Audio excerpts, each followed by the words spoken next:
What is going on, everyone? It's Justin here, and today I've got my 6-month review of the iPhone 11 Pro. So this phone's kind of been my daily driver since the day it came out, and I have to say at the time of my review, it is the most complete iPhone that has come out to date, and it has fixed many of the issues that we had in the previous generation. But even though I'm very happy with this phone as like a daily driver, I have had my fair share of issues as well, and for a phone that costed me over $2,000 in Canada, it just seems almost unacceptable. So the first and probably biggest problem that I had was that one day I went to use my phone and the cameras were just not working. The 0.5 was just not there at all, and the menus would default to the 2x, and I could go to 1x, but I couldn't go back to 2x. And on one of those days, it would just be a big blur when you open up the camera app. And in addition to that, I also had a problem where like the YouTube app would be completely stuck and I wouldn't be able to navigate anywhere or like restart my phone for at least a while. And I also tried doing like a restore over on the computer and nothing would show up on the phone when I plugged it in. During that kind of YouTube issue, the phone also overheated to the point where I was getting a little bit worried.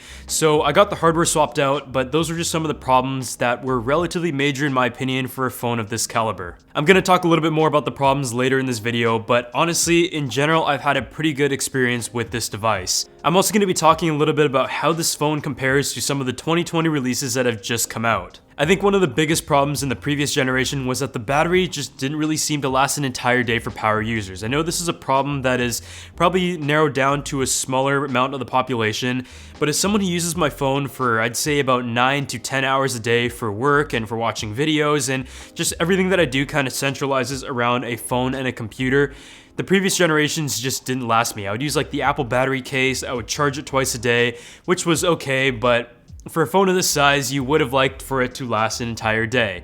And I can say the 11 Pro does get me just around to the end of the day, and around 9 p.m. is when I'd hit the 20% mark. This is all with about 9 to 10 hours of screen on time, and I usually have it just charging on a Pixel stand at my desk when I can. The performance of the phone has also been very good, and that is as expected. Apple's chipsets have never had a problem in handling daily tasks, gaming, and also some photo and video editing. And although I'm not like the biggest gamer on a phone, I do have a lot of photos that I just import here. I edit the RAWs on Lightroom, and actually most of my photo editing is done from a smartphone. I think another aspect that Apple has really improved on and done an excellent job though is the camera. You have a triple camera setup on the back, all three are 12 megapixels, but all three of them are very consistent and calibrated to each other in terms of color temperature.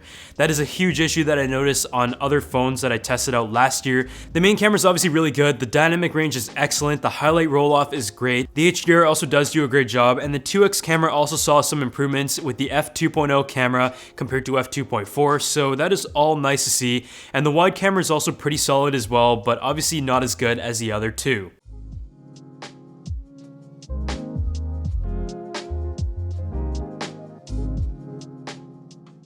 Video recording is still some of the best on the market, but even when you compare it to like Samsung's Super Steady mode, which is locked to 1080p, I found that the iPhone's stabilization performance was almost the same, if not better. From looking at some of the 2020 phones, so like the Samsung Galaxy S20 Ultra though, the biggest area that you notice that the iPhone is very much kind of behind on is the detail. When you zoom all the way into these images, the resolution of 12 megapixels, in some cases when you crop in and stuff, just isn't there. I think that is where I saw the biggest hardware advantage in 2020 phones. And I know a lot of people aren't going to be cropping into their phone images and rescaling, but it is still something that is nice to have. I also find the photos on this camera are very easy to edit. There's a ton of latitude, and with Android phones that are much more processed in their image, when you go to edit them, you will notice that it is essentially like trying to add a filter on top of a filter. The iPhone actually holds up really well to editing, and obviously if you compare it to like a real camera, you're gonna notice that the amount of artifacting and loss in detail is significantly less, but for a phone, I'm very happy with this. Some of the other things that I noticed though is that the speakers on this phone are excellent. When compared to other phones, I found that they may have been a little bit louder, but in terms of sound quality, it is very balanced, and Apple has really put a focus in speaker technology in the computer side, and it's also been kind of brought over with some small improvements over the years to their phones. Otherwise though, I've been pretty happy with this phone and don't really have any plans to switch anytime soon, but some of the things that I would like to see on the iPhone 12 is 120Hz or even just 90Hz, because after using phones that have had 120Hz or even just like a higher refresh rate in general, 60 just doesn't feel exactly the same and it just really sounds like a first world problem. But for a phone of this price, I feel like we do have the right to kind of request things that we want to see. Just general speed and reliability though, and my satisfaction with the camera has definitely been there. And as a daily driver, I feel like this is the happiest that I've been with the phone until I started having some issues with it that just really pissed me off. So phones can obviously range in like many different price points, from like hundreds of dollars over to thousands of dollars, but when you spend this amount of money on the phone, you are planning to use it a lot and really rely on it for your business as well as like just watching media and everything on it. So the issue that I experienced with it was with the camera, and that couldn't have been more annoying because I have 20,000 photos on my phone and I take a ton of photos on this. I take all the Instagram stories, tweets and stuff at events, and when I travel, most of the things are done on my phone, but recently I did pick up a Fuji X100V, which will hopefully be able to take some better photos than just whipping out my phone and being lazy.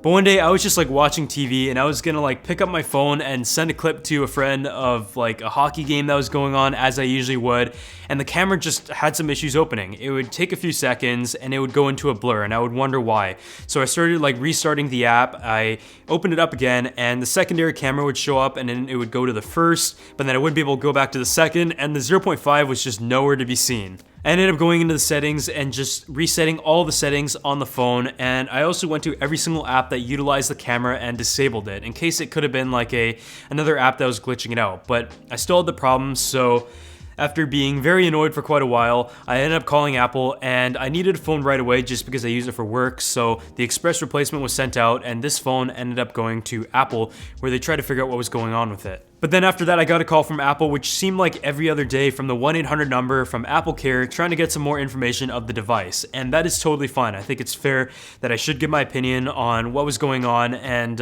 help them maybe solve the issue, because like I said, a phone like this shouldn't have that problem. I answered all the questions for like 10 minutes and just told them exactly what I was having an issue with, as well as what I tried to fix it, because I have quite a bit of experience in tech and I feel like I took the measures to try to figure out the problem before calling Apple. It's kind of like last resort. They ended up calling like every single day after that to get like a follow-up question and stuff, and I'm kind of busy, so throughout the day I kept missing the calls, and even to this day, like 3 weeks later, I'm still getting emails and calls every day from Apple Care. For those who may be wondering if I dropped my phone though, or if any physical damage was associated with it though, I've been using this Apple silicone case with my device since the very first day that I got it, and I don't really leave the house, so enough said. Apple ended up refunding my deposit for this new phone, so I assume that the problem was associated to a combination of hardware and software. I've honestly had like a mixed experience with Apple's like replacement program and warranty lately though, and in the past it was really good. It was almost like a no questions asked policy,